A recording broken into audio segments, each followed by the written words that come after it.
Well, our next panel features Dr. Danielle Rhodes, our own Dr. Danielle Rhodes, who, as I mentioned earlier, got notification of her promotion to full professor, well deserved. Yay! She's going to talk about her recent first book, Restrictive Housing Units. And that conversation is going to be facilitated by CJ Appleton, also a doctoral student at George Mason University, works for ACE, but also is a doctoral student in the Criminology Law and Society program here. So I'm going to let you guys take it away. You're 1 minute over from the other panel. Sorry about that, guys. But I think we'll survive. All right. Well, thank you, Faye. And I just want to quickly say, I know we only have 20 minutes, so I don't want to do too much with the introductions, but I'm greatly honored to be introducing and sharing this time with just one of the most incredible people, human beings that I've ever met, a person that has really shown me what it means to just care about people in this space. And from the moment that we met has just been there for me in every way. And so I try to do that for others. And that is the amazing Dr. Danielle Rhodes. You're going to make me cry on camera. We're here talking about her first book, Surviving Solitary, Living and Working in Restricted Housing Units. So I do want Danielle to introduce herself and say anything she wants to say quickly. CJ, it's hard to talk. I'm sorry. Thank you for that lovely introduction. I'm Danielle. I'm a professor of Criminology, Law and Society at George Mason, and the deputy director with my close and loving friend Faye Taxman for what seems like forever now. I have the privilege, CJ, of working with you and all the other doctoral students at ACE. The book is Surviving Solitary, and it's actually co-authored with Dr. Angie Hattery, who is a professor of women and gender studies at and sociology at the University of Delaware, and the newly minted Dr. Shannon Magnuson, who I'm going to Hood in a couple of weeks. I'm very excited. And she is with Brian Levins at Justice System Partners. Nice. Well, I wanted to quickly jump into it. I know that you have had a long and illustrious career up to this point and no book. And so the first question is, what motivated this project and why write this book? Like, what was it about this moment that kind of pushed you to take on this project?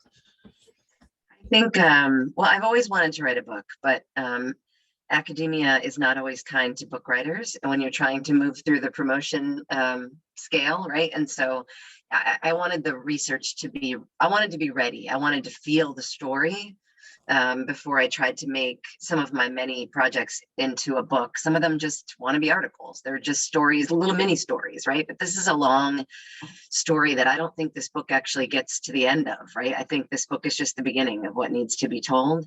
I think one of the important things about the book for me is that the folks at the prisons that we visited are just so incredibly open and generous with their stories. They're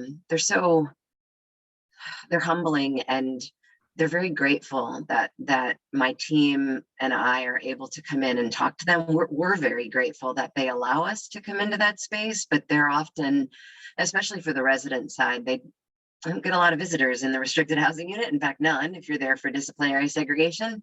And so it's a good way for them to feel heard in a space where they often feel completely ignored and neglected.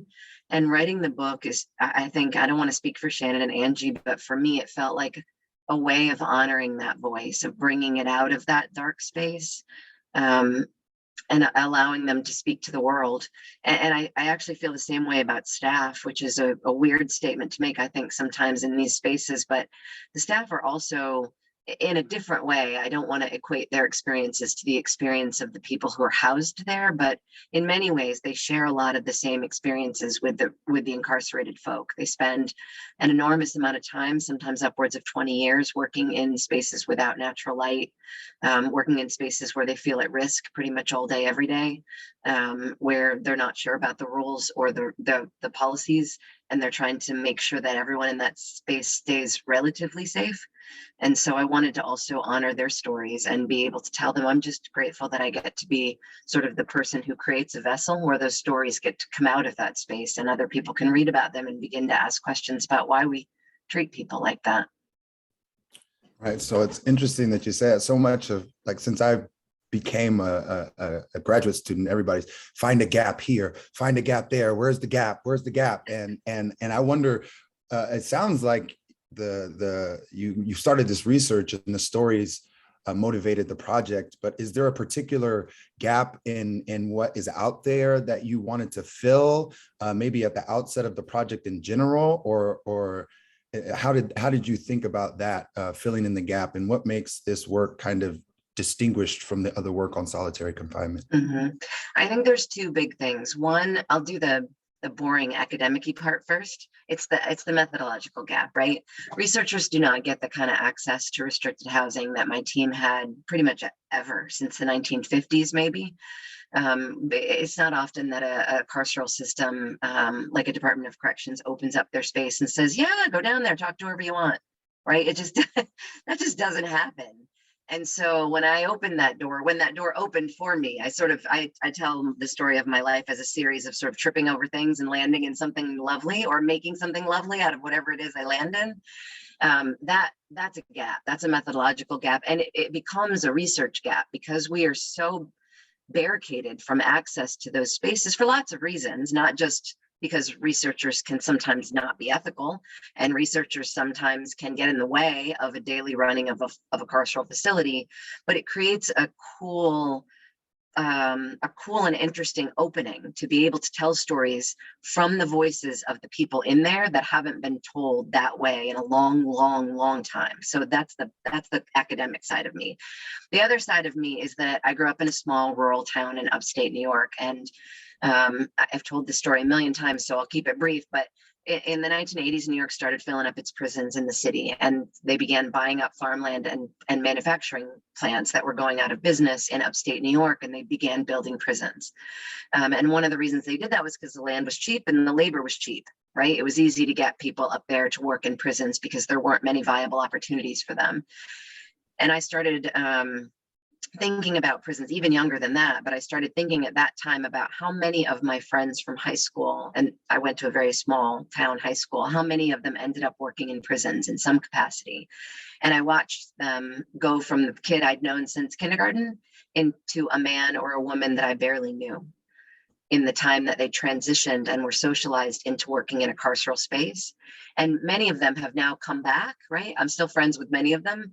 And I hear them again and they'll be like, okay, well, I'm retiring, I survived. Like, and they feel like they're back to themselves, but they weren't that same, like, interested and interesting and loving and kind and funny person that I grew up with. They were somehow darker and sadder, and their sort of spirit was dampened working in there. And I thought at that time that there's something about working in a prison that makes them different. And I didn't know what it was, and I wasn't a grad student. I didn't know I was going to study it one day. It's been in my mind, like, what happens to them when they go in there, because they come out something else. They don't look the same. And so the residents are of great interest to me, and the staff is of great interest to me. And I can't imagine telling a carceral story without the perspectives of both of those groups, because they are so intimately intertwined in that space. One of them literally depends their life on the other one every single day. Will they feed me, right? Will they let me shower today? Will I get out? And the other one is very dependent on the other group, right? The staff is very dependent on the residents not to harm them, not to throw feces in their mouth, right? Not to do anything that's going to cause them great suffering or trauma. And I don't know how to tell the story any other way. You have to get them all, not just the correctional officers, but the whole group of staff, in order to begin to pick apart the pieces of a very complex and very harmful system. Well, it's interesting to me when you talk about this, because I have experienced the same thing. I started doing this work very interested in the people on probation. And then I very quickly realized that the people who are the probation officers are feeling great, immense amounts of pressure. And a lot of those pressures are very similar to the people who are, yes. It's so fascinating to me. And so you talk about each part of this story with such passion that I'm fearful to ask this question. But if you had to choose, you don't have to choose one, but which aspects of this work is like near and dear to your heart if you had to choose one or a couple pieces of the book? Oh, yeah. I mean, the major theme that runs through the book is this idea of malignant harm, sort of the malignancy of trauma, of pain, of the feelings of risk, and how people are able to navigate those, often not well, but in a way that gets them through the experience. But for me, I was trained as a sociologist, not a criminologist, to sort of jump ship into my criminology job. But I maintain a lot of my sociological roots, and I was trained as an organizational sociologist. So the questions that always come up for me is, how do people work in organizational spaces? How do organizations create environments where people work in those spaces? And so I think the chapter on rules, and I think I said this on Monday night when I gave the book talk, I'm sorry, I'm like repeat, I have no new material. I got nothing to say. I think that chapter for me was the most, I'm not going to say fun, because it's not fun to write any of these chapters about human suffering. But for me, it was the most engaging chapter because the system itself is designed to fail. Everything about restricted housing is designed to harm everyone who enters that space. And the rules, the fact that the staff, all the staff, psychological staff, correctional staff, all of them don't know what the rules are, and the residents don't know what the rules are, that for me is fascinating, because the whole space is designed around very intense rules, right? That's the whole concept is, you violated the rules here, and so we're putting you in here, or we need to keep you safe because these other rules can't protect you, so we're going to put you in here.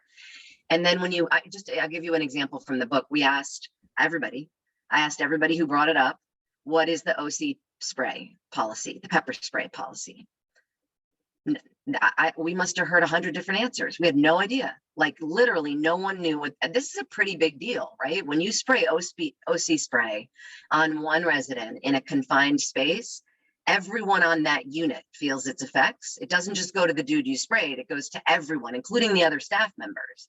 And there's 100 different versions of that policy floating around. And so when I was writing that chapter, I thought, this is absurd, right? Like, they must have been trained on how to use OC spray, right? So we actually attended the Correctional Academy, and we went to their program for training people to work in the RHU. And I went through the notes and I looked for OC policy, and sure enough, it's not part of their training. And I was like, how is that possible, right? So then I called up the deputy director of one of the prisons that we had spent time in. And I said, like, hey, I need to talk to you about this policy. And so he's actually on vacation with his family and says, okay, I'm going to send my kids to the beach and I'll call you in a second. So he calls me back and we have this conversation, and it turns out there is no OC policy. Wow. They don't officially have one. There's been a memo that's been circulating for years, but there isn't one.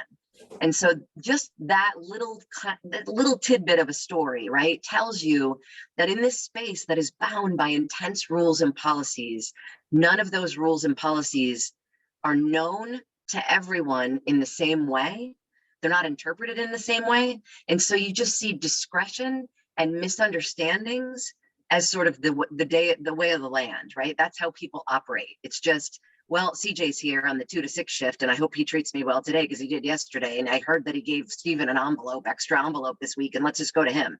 Like it's just a crapshoot as to what your day is going to look like from the perspective of a staff or a resident. And I'm not comfortable in that environment, and I'm not in custody. I'm not sure I know I wouldn't be comfortable in that environment when these are the people I'm depending on for life-saving medical care or for food.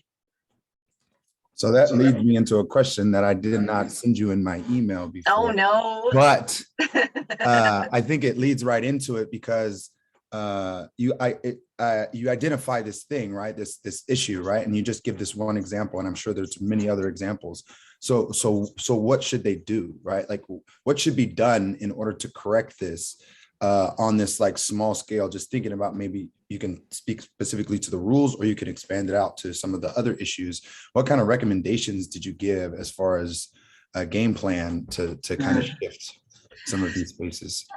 So I don't have good answers because it's too complex, and I feel like I'm just beginning. And I mean, I've been doing this for what, almost a decade now, but it feels like I'm just a novice still in the correctional space and in the RHU space, because there's so, I'm going to use the word again, but they're so complex. There's just so many layers and layers and layers that you got to dig through. So in the book, I give some recommendations. I give some, well, we give some low-hanging fruit recommendations, right? Like, what can you do right now that doesn't cost anything, that would make some possible remedies, right? And so one of them is feed them, right? Make sure that they're fed 3 meals a day, as there is a policy on food, as the policy states, and make sure that no matter what happens, if the guy threw vomit or feces on you yesterday, he still gets fed today. He's still a person. You can still be mad at him, but you have to give him his food, right? So just some basic, that doesn't cost anything extra. You had enough trays to feed everybody, but they find all kinds of ways to not pass out the right number of trays, or, to make it so they can't get them. We also gave some other low-hanging fruit recommendations, like making the policies available and visible to everybody. Like, not all of them, obviously there's hundreds of them, but the ones that would really affect their day-to-day lives, having them literally plastered on the walls, mural painted of what the rules and policies are in that space. I think about my kid in 4th grade, first day of 4th grade, first day of 3rd grade, first day of 2nd grade. The class all comes up with a series of rules that they want to follow, and they post those on the wall, and then they follow those the whole year. Some of them are silly, like, don't burp in class, right? But some of them are very specific, like, be kind, treat each other with respect. And whenever they violate those rules, the teacher doesn't yell at them or throw them in the closet and leave them there for 30 days, right? She reminds them that they have agreed to these rules and that they're going to follow them, and what can they do to do that. And I think about silly examples like that, but just having them visible so that everybody knows what they are. In the institutions that we visited, they hand out inmate handbooks at the institutional gate and the intake, and then they should, in theory, do it when they enter the RHU. But most of the people we talked to didn't have a copy. Some of them couldn't read or write, and so making those available to them in another format would be great. Having it on their tablets, for example, having somebody be able to read those and being able to listen to them, and having them in multiple languages would also be really helpful. There are a lot of people that English is not their first or a language that they can read. Maybe they can understand it, but they can't quite get there. I don't want to give away the store here, and I haven't thought this out, but my next project that I will do it will be a paper or a series of projects around rules, institutional rules, and the way that those rules come about, how people understand them, what they do with them, how that information gets translated and disseminated out to the people who then need to implement them or need to follow them. And I haven't really sussed out what I'm going to do there, but that will become like Danielle Part 2. I think I'm moving in that direction, because that was the chapter that most motivated me, and the one that I thought I could probably make the most difference, right? I can write a good policy, and I haven't yet to see a policy in a carceral space that I think is quote unquote good. We're looking forward to that. Quickly, we have a couple more minutes left, and the theme of the entire symposium is about social justice.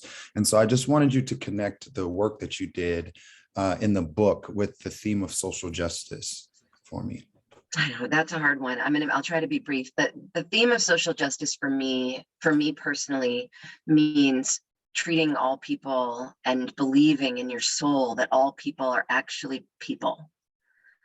That regardless of whatever it is that makes them different about you, the underlying framework of each human, no matter what they have done or what they have said, right? Words are just words until you give them meaning. That no matter what circumstance they're in, they're still human. And we should approach all people as human. So even the people that we colloquially, I don't, but many colloquially call the worst of the worst, right? That end up in a restricted housing, are not the worst. In fact, I don't think there are any worst. I think maybe they're the more traumatized, or maybe they're the people that are struggling the most, or maybe instead of thinking about them as the worst, we should think about them as the folks that most need something. And so for social justice to make a difference, I think we have to start thinking about them as not being bad people, but instead people who need something, who are asking for something that will help them rejoin society, or rejoin general population, or rejoin their families, or wherever they need to be, or join for the first time. that if they're human, they belong wherever we all belong. All right, well, I think we're out of time, so I thank you so much. Thank you. I'm happy I got to do Thanks, this. guys. It was great, as always. We appreciate it, Danielle, and we appreciate it, CJ. Thank you. All right.